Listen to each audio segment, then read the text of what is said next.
Now I have to check my teeth because... I'll tell you why you don't have to check your teeth. Why? This is a podcast. Yeah, but if that server comes over here, I want her to see a clean set of teeth. Okay, maybe we'll learn her name. This podcast is probably going to make my girlfriend break up with me. No, it's fine, because she won't listen to it. She will. She's my #1 fan. This is the first Ottawa International Music Conference. The first, and we're here. Yeah. I wonder if it's very international. Like, how many international people are actually here? There's people coming all the way from Montreal, man. Oh, yeah? I actually have no idea where they're coming from. That's a 2-hour drive. Yeah. It is the first one, so we'll cut them some slack. I'm gonna stop eating now. How cool is the space, though, that it even exists? It's really... Okay, just to give you guys an idea, this is a space where people can come in and share. It's like a shared community where sort of startup companies come in and they have conference rooms and chill rooms. They have a foosball table, a bar with really talented and passionate bartender. Mm-hmm. Yeah, short shorts over there. And she works at Mercury Lounge. Don't know her schedule, but you want to creep her. So we're at the Ottawa International Music Conference. First of its kind. Which is great because Ottawa is plugged between Montreal and Toronto, and you'd think that there'd be more of this stuff because it's such a, vast variety of people. You know what we have? We have just drones who work in the government. Yeah, we have government drones. And the reason this is happening on the weekend is because nobody ever can do anything during the week because they're too busy working for the government. There's a photographer. Hey, photographer. So, Ottawa International Music Conference, and it's been going on this is the third day. Yeah. So it was Friday, Saturday, Sunday, and they have a ton of events and shows all over the city that's coordinated through this conference. And there's events, there's panels, like it's not just performances and stuff. There's panels for people to go learn about being an artist. It's a lot of factors, a lot of financial factors. Right? Because you got to support your life in the world. I wish we were live Ustream so that we could get feedback on the concept of Twisted Voice and what people want to see. These headphones are like the worst thing I could have worn. Yeah, well, that's what you get for buying Beats by Dre. I didn't buy them. Here's how I got these Beats by Dre. I went to BC and I brought my little Diddy Beats that I bought for $60 on sale, and I rented a car, and in that car I left my Diddy Beats. So when I was on the tarmac, and I called the car rental company. I said, "Listen, my Beats are in your car." What are you saying when you say Diddy Beats? What is that? These are the little tiny ones that go in your ear. So they're just smaller beats. Okay. Yeah, they're just smaller beats. They still sound great, but they're not real beats. Diddy? I don't know. I always thought they were like called Diddy Beats because they were small, like Diddy. Fuck it. I don't really give a shit. Anyway. Point is, I had the cheap headphones, and then I called them and I said, "Listen, forgot my headphones, land in Ottawa, check my voicemail," and they say, "Hey, we checked the car, there's no Beats in there." So I call the manager, I say, "Listen, man, I had someone call me and tell me they found them, and then I had someone else call me and tell me they didn't. So what the fuck is going on with my headphones? Full of shit." He says, "Oh, okay, well, let me go check." And he comes back and says, "Did they have a red cord?" They do not have a red cord. I said, "Yes, they have a red cord." He's like, "Okay, I have your headphones here." I said, "Great, I'm going to send my buddy to go pick them up." He picks them up, he mails them. They come in this massive box. Turns out they were Studio Beats by Dre. Very expensive headphones. Very sweaty. So you traded your $60 headphones for $500 headphones. Your Diddy Beats. Yeah. For actual big beats. For big beats. Okay. And Biggie Beats. They're both shit. They're both. The sound that comes out of this is great, but the sweat. You know what good headphones are? The Apple ones. The ones that just come with the phone. Those are decent. I love those. Yeah, those are great. There's a gentleman here.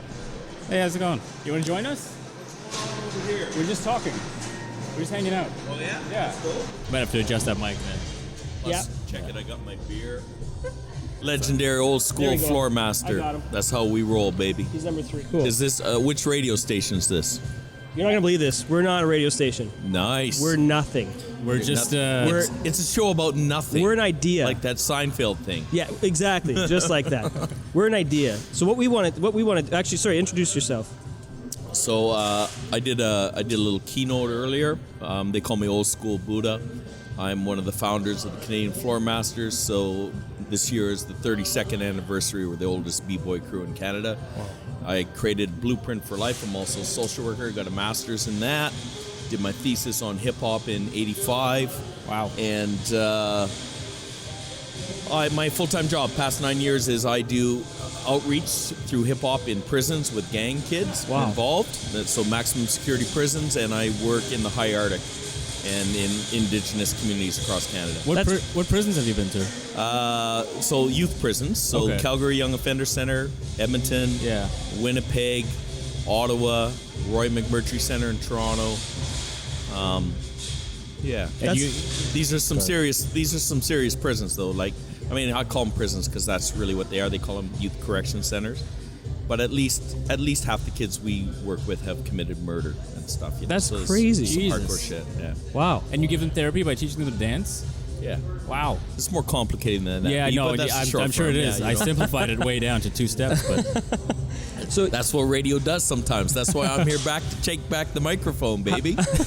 how far north have you worked? So I've probably worked almost every Arctic community. So, if you go where Iqaluit is, Yep. I go another 1,000 miles north of that. So I've been to Resolute, Grise Fjord, Arctic Bay, Pond Inlet, all those. And then we kind of grew through word of mouth. As we did more work, everybody's got a grandma or an auntie in the next community and they're going, yo, how come we can't have this shit, right? Yeah. So now we've worked right across Canada. So now I'm working with like Cowichan tribes on Vancouver Island, with the Dene, north of Yellowknife, with Selkirk First Nation, up in the up north of Whitehorse, and started doing a lot of urban projects too. So like with Sudanese refugee kids in Calgary, they brought us in because the city couldn't figure out how to work with these kids. Right. Surprise, surprise, hippity hop couldn't yeah. figure out a way. cities can't do. We were just talking about this. Cities can't do anything. They're Well, pathetic. Sorry, honestly, I don't mean to burn any bridges for you guys. Yeah, I don't I'm want just burning bridges. I don't want to burn bridges. Since this started. Now that you started that shit, let me burn one down, baby. Go ahead. So you know what? It's amusing to me. We started this work 8-9 years ago, and I've done very little work in Ottawa. Yeah. I'm a bit of an expert on gangs. I get brought in to lecture at NYC. I've represented Canada to speak at international conferences on justice, blah, blah, blah, UN conferences, all this shit. Yeah. And sleepy little Ottawa, which is my home turf, which is where I grew up, with Trevor Walker, who was like one of my original B-boy crew and the whole bit doing our thing. We seldom get called upon to do stuff here, but I go to Houston, I'm a fucking hero. I go to Paris, Yeah. Ottawa's fucked up about celebrating its own talent. Ottawa's really fucked up about celebrating its own talent. In fact, it's the worst I've ever seen. I worked in Montreal, I've worked in Toronto, and Ottawa is pathetic for that. But, it's changing. So do you have any success stories from these kids that you've helped out? Like, this is kind of... I get a ton, man. This is crazy. So so you show up. What's the first step to? You have a session with the kids. I'm going to really simplify it, Yeah. right? But there's a whole school of thought around why intense program. If kids have had complex trauma, which is 90% of the kids I work with, whether in their communities, which doesn't mean one event's happened that's crazy in their advice. It's like 100 crazy chaos events, having to sleep under the kitchen table, bullying, addiction, sexual abuse, all of it compounds in a big hairball of chaos. Yeah. Okay, so Right. those are the kids. Was my big off mic belch. Could you hear that? You did it. You had the was, courtesy. that was I dope. do it right on We're mic. drinking, people. Get used to that Buddha shit. with his Miller beer. Yeah. Anyways, so the idea is that I work with some of the most shy, at-risk kids that you can ever imagine. So the Inuit girls got their hoodie up, they got their hand over their mouth. Right. They won't show you the smile. By the time we get to day 5 for the Friday community showcase, after working 9 to 5 for 5 intense days, they got their hoodie back. They're all strut out. They're like in battle mode. So Whoa. even body language, you can't recognize them, right? Yeah. But basically, a program rolls like this. The idea is that talk therapy doesn't work. They've heard too much of this power and control separation between professionals and kids. And if kids have experienced complex trauma, you have to build a trusting personal relationship first. Right. And then when word is bond, then you can get into all the crazy shit going on in their lives, and they'll internalize that conversation much deeper Yeah.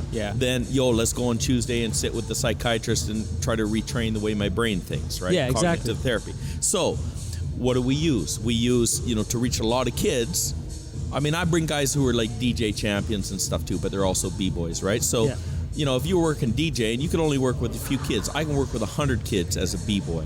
So I'm going to bring a team of 10 of Canada's top lockers, boogie-loo dancers, B-boys and B-girls.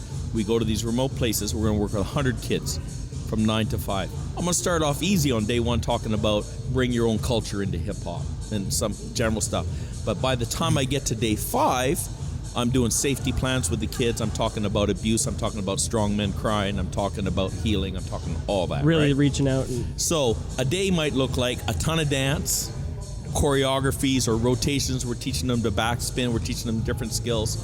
So learning control of your body, learning control of your mind. If you feel hopeless in life, those are the starting points you actually got to kind of minuscule it down to, Yeah, right? man, physical activity, that's huge. Yeah. Like, people don't get nearly enough of that. It's huge, right? Look, even in prisons, or somebody who's in lockup in solitary confinement for 5 years, they have to learn to have control over their mind, or they go insane. Yeah, they go crazy. And stuff, right? So, anyways, then if we tire them out, we might play games, we might do meditation, we might do lots of traditional cultural stuff. So we'll do like throat singing with beatboxing. Yeah. Empowering their culture, you know what I mean? Freestyling off each other. We'll do Inuit games so that they get to realize that they're already masters of their own culture and environment. Because we roll in as the superstars. They're like, oh, yo, Buddha's coming. And I want that to disappear. Like, it's cool that it took that to get them there in the first place. But for real healing to happen, we can't have celebrity status. We want to be human beings with human beings. Yeah. And because there's cultural differences too, right? Yeah. Whether it's the Cree or whatever.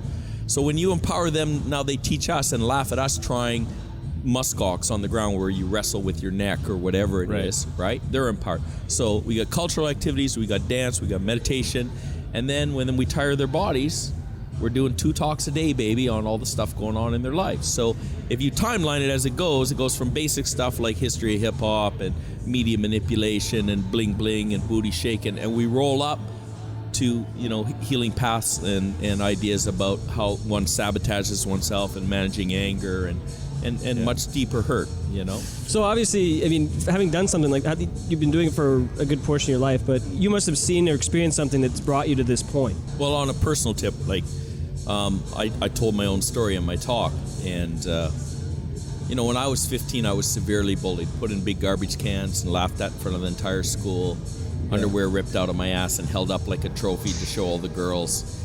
And this is in the 70s, I lived down near Windsor, Detroit, so I was heavily immersed in all the funk culture and stuff coming out. Wow. And I made a decision, I was doing a lot of break and enters, getting stoned all the time and stuff, and I made a decision to channel my anger to be the hero at the roller rink. Right. Because the hero at the roller rink got the prettiest girls. The roller rink. That was a thing back then. Trust me, babe. Like rocking the red wheels. This is the real deal, man. Like later when Beat Street came out and they talk about the Roxy. Yeah, Roxy. We're gonna battle at the Roxy. The Roxy used to be a roller rink, which is where what my aspiration was. Someday I'm gonna skate at the Roxy in New York. And then it become this big club later on. Anyways, the power of the personal story is a huge healing point. Whether you're going to spit that in a rhyme or write that in your personal journal or eventually stand up and tell it, or just tell it to your best friend if some foul shits happen. But clinically, it's one of the most powerful healing things to build upon for damaged youth. So we use that in a heavy way. So a lot of my team aren't social workers. I've got an MSW degree, but some of them have teacher's degrees or social work degrees, but a lot don't. A lot of my team are just real dope street smarts, but they have powerful healing stories. And it's not a coincidence that we were all drawn to hip-hop because it saved our ass. It saved, it sounds like a media story, but it ain't a media story. So that roller rink, because it was all that 70s funk and Motown, that's a slightly pre-hip-hop story, but it's a hip-hop story in a hip-hop mentality. Yeah. Because I channeled anger into being the kid who could do back handsprings into the splits and press up and do a locking jump and look right at the bullies and go, what the fuck you got? Yeah. Right? Yeah. And it gave me swag. So then when I first saw a guy backspin in the movie Flashdance in 83, I was like, that was just a continuation of that. I was like, what the fuck? Nobody had ever seen a backspin before. Right. And I was like, I need that. Not 100% sure why I need it, but I need it. Yeah. Well, now I know why I needed it. You need it for swag. You need it for street cred. You need it for this, So then I went on to put on Canada's most famous b-boy crew. So we put together this crew. We're based out we used to go to South Bronx all the time. We used to stay at Flip Rock's house, Pexter's house in the South Bronx. Oh, shit. These are all New York City breakers, right? They were in the movie Beat Street when they do the big battle, Rock City, New York City breakers. Yeah. And we became that crew, So even when b-boying started to drift off and it was all skateboarding and BMXing, we were so dedicated to it that we're going to keep rolling. So, when James Brown came to town, we opened for James Brown. We opened for George Clinton. We opened for Grandmaster Flash. I opened for Ice-T in Halifax. We were the first B-boys on Much Music. You know what I mean? So not just bragging, but can you imagine the collective strength as Angry Young Men, my crew, the memories we got together? No kidding. That's some drive, yeah. You know, like that shit really does help you heal in fun ways that got swag. Yeah. And in some ways, so you can pan that out and kind of go, I've just got more sophisticated in talking about that kind of story and that kind of importance, and we've developed a mental health program around it. That's incredible. Wow, a legend here. So here's the good news, right? So then when we started doing Big Bad Buddha, man, he said it when he got here. Yeah. Although technically, if someone claims to be the Buddha, you're supposed to kill him, right? So. Okay, so you never said it. Yo, Buddha's not really here. You never said it, but B-boy Buddha's here. We get it. So, what's kind of interesting is a lot of the government and stuff, they started using me to guest speak and stuff. Right. But a year and a half ago, we were awarded $500,000 to expand our work in prisons with gang kids. And these are really hardcore kids. So now I'm excited about, when we're going to take this to the States prison structure and stuff, So that's down the road for you guys. That's down the road. Yeah. That's in my mind, man. I already got we're doing a 3-year evaluation on our terms that we designed that makes sense for us. You know what I mean? Not this kind of evidence-based clinical trial bullshit, which is crazy when you're talking about mental health anyways, right? So we got a research design that suits us. We think it'll be the largest research study on dance in prison populations in the world when we're completed. Wow. That's some ammo for putting me in front of the Bill Gates Foundation, though, right? And going, we want $2 million to do this trial this in the Cali youth prisons or whatever, right? Yeah. So that's incredible. I mean, I've heard I have a buddy that wants to open up sort of a school for the same sort of thing, youth. The next step would be juvie. So they have these homes where troubled kids, right? Group homes, that kind of thing. Yeah. And he wants to be the next step between that and juvie, where he teaches these kids discipline through taekwondo and that kind of thing. And he wants to open up a school. And I was moved by that. And then I talked to this other guy. He's a producer in Ottawa, but he used to do a camp for troubled youths who have done the same thing. They've killed people, that kind of thing. And he forces them to go through this ridiculous sort of. It's almost camping. Like a boot camp. A boot camp is exactly what it is. And it teaches you support and trust and that kind of thing. Yeah. And he's told me some crazy stories. So, I mean, Well, when I started, my first, you're in university, you're trying to go, what the fuck do I want to do? Yeah. And I thought maybe I'll be a teacher, maybe a social worker. And then I landed a job taking probation kids from TDOT on 15-day wilderness canoe trips. Same sort of thing. Kids out in the urban jungle, watching their jaw drop when you round the corner and you see a bull moose standing there in the weeds. Wow. It just flips their head. But there's goals. You got to paddle from A to B. You got to set up camp. You got to cook. You got to hang the food pack to protect it from the bears. You got to do all this. And they're so busy throwing off their A game, because they know the streets, but they don't know this. Yeah. No, right? Yeah. And they all want to come back next year. And so it's the intensity of a different, well-structured environment. Yeah.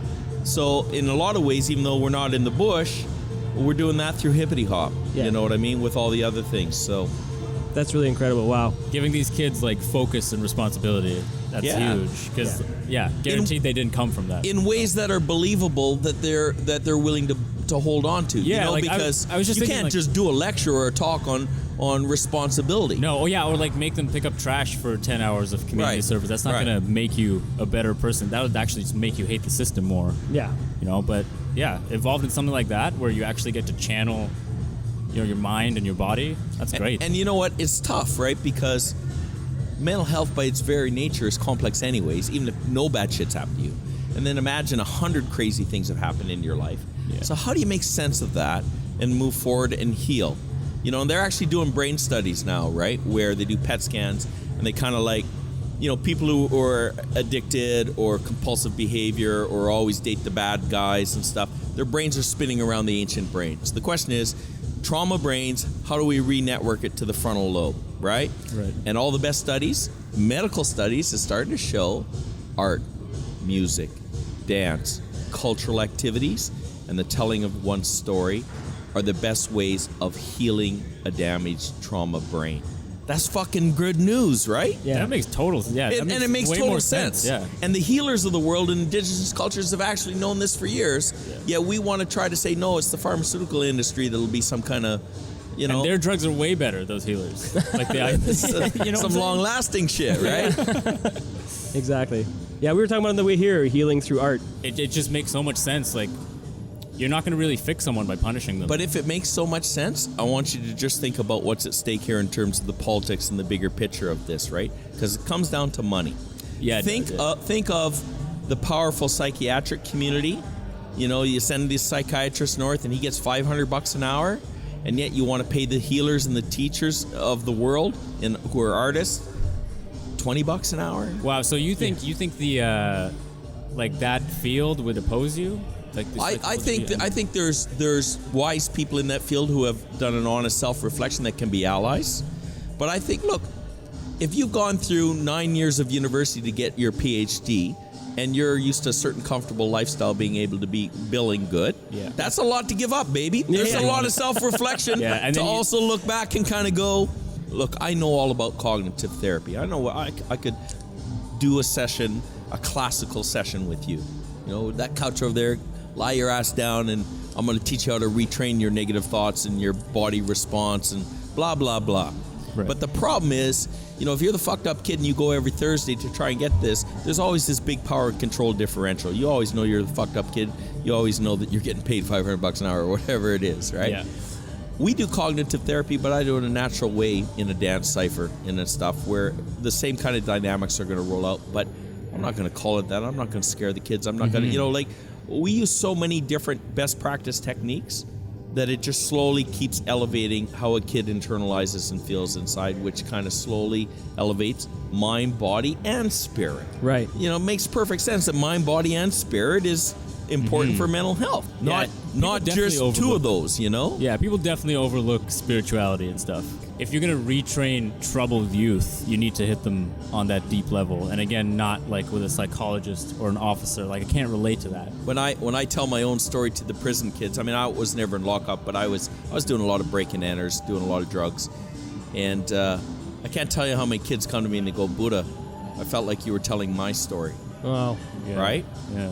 Guess what? You know, their ears open now in a different way moving forward for all the other conversations that we're going to have. It feels much more honest. Right. And I'm not saying, you know, there's room for, we need 1 million good mental health programs. You know, like, we're just one example, but I think we're an example of best practice technique that, you know, I would call it, you know, some of the buzzwords nowadays is trauma-informed care, right? Okay. Building on positions of strengths that young people have, not always focusing on the weaknesses. Negative. Yeah. You know?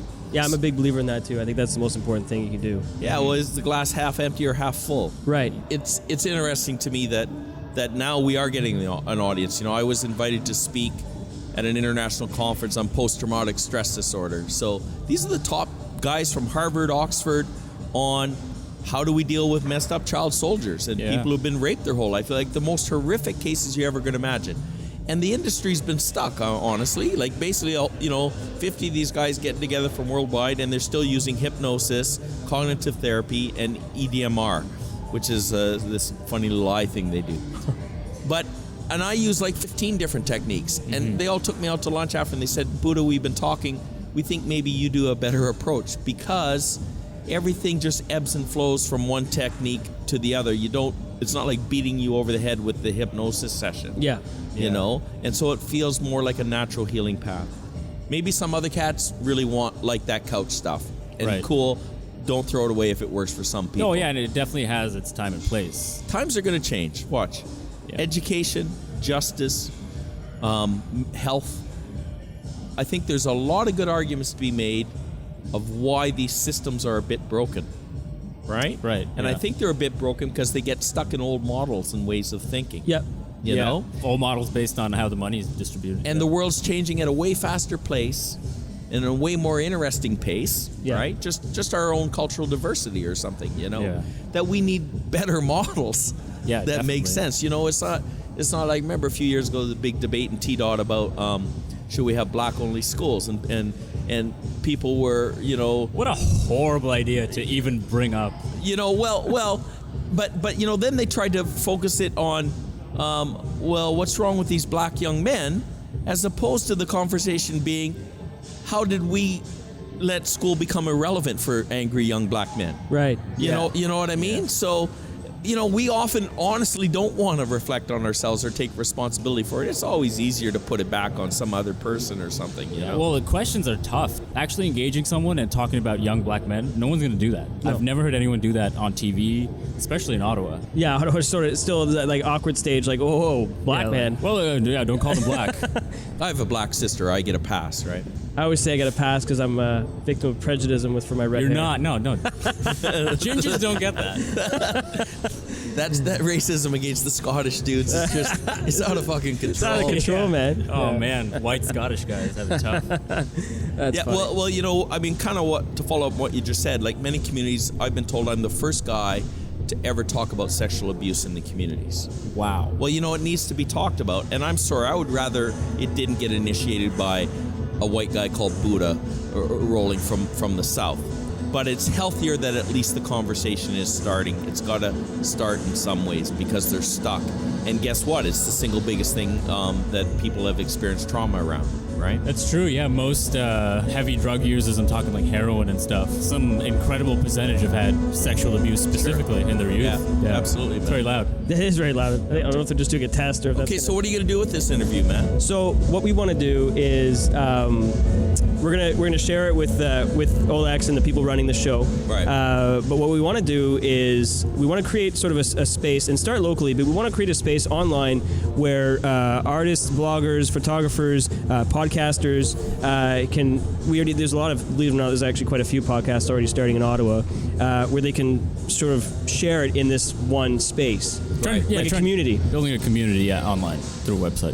We had this idea for a project, but we never went on it. But basically, from our work in Blueprint, and because I get hip-hop outreach calling me all over the world, right? And sort of saying, we're doing this in Cambodia, we're doing this in Uganda.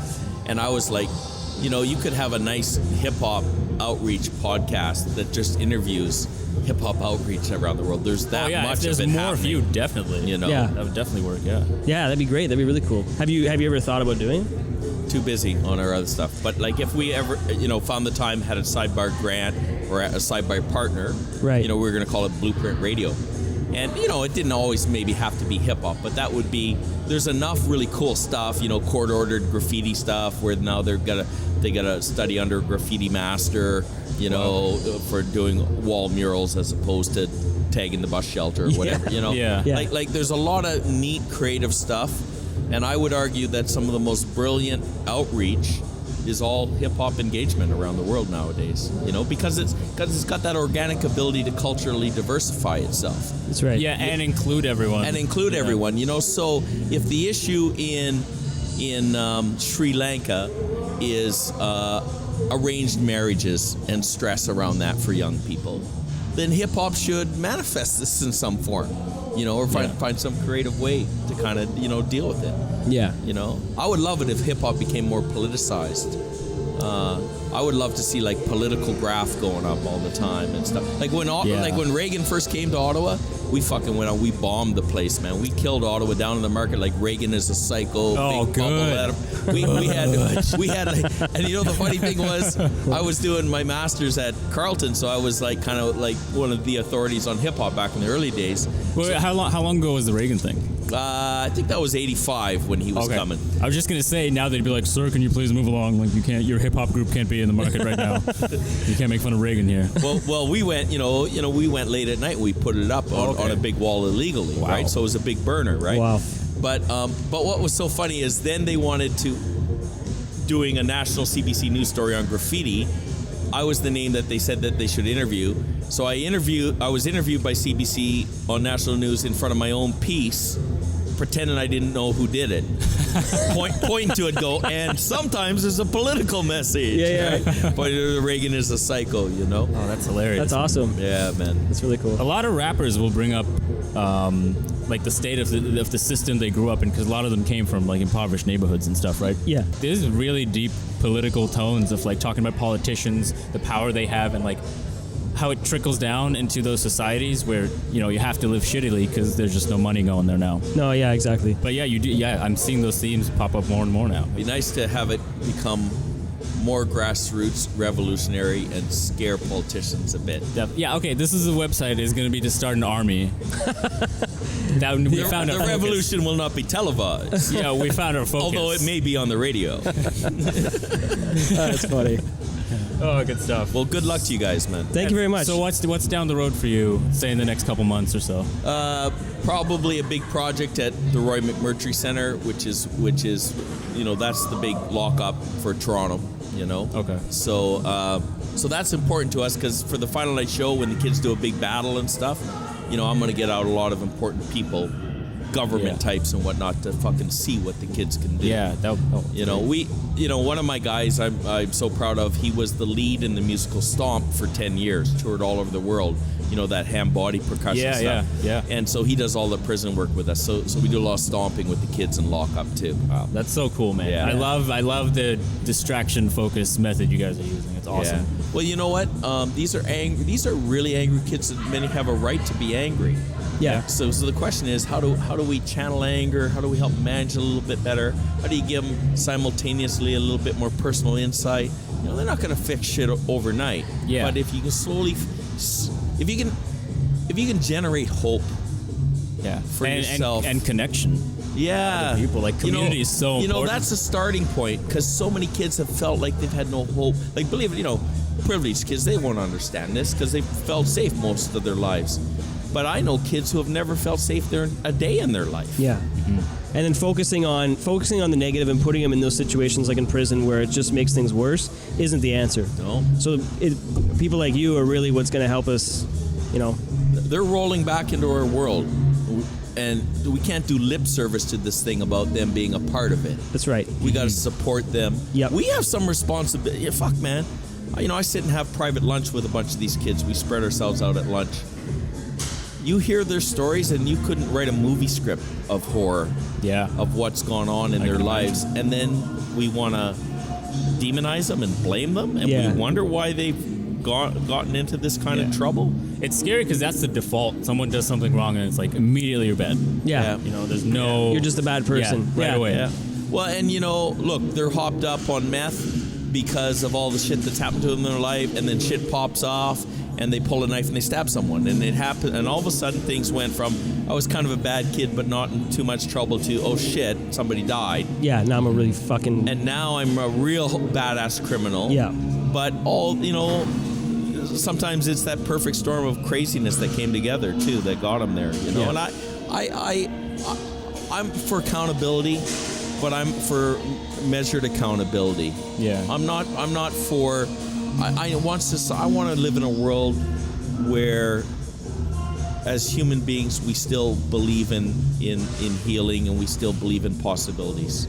I see so many young gang kids that could be fucking the leader of a Fortune 500 company. Yeah. If you turn some of them skills away from self-destructive. Jay-Z is a billionaire. That guy ran his business the whole time. Yeah. I mean, just one success story, an extreme one, but all that negative stuff can be turned around. Dope. I'm going to give you guys my business card. You send me a link. Awesome. So where can people find out about what you guys do? So we got a site called BluePrintForLife, all one word, FORLife.ca. Okay. And I think there's been about 9 documentaries done on us by other people, shown at film festivals and stuff like that. Awesome. Globe and Mail did a full page story on us. Reader's Digest did a feature. So Wow. Google it. Our shit's out there, man. That's cool, man. Yeah, give us your contact, and we'll be in touch. We do all kinds of work. Good around. thing I came by with my beer, eh? Absolutely. Keep it loose. We're keeping it loose around here. All right. Peace. Thanks, man.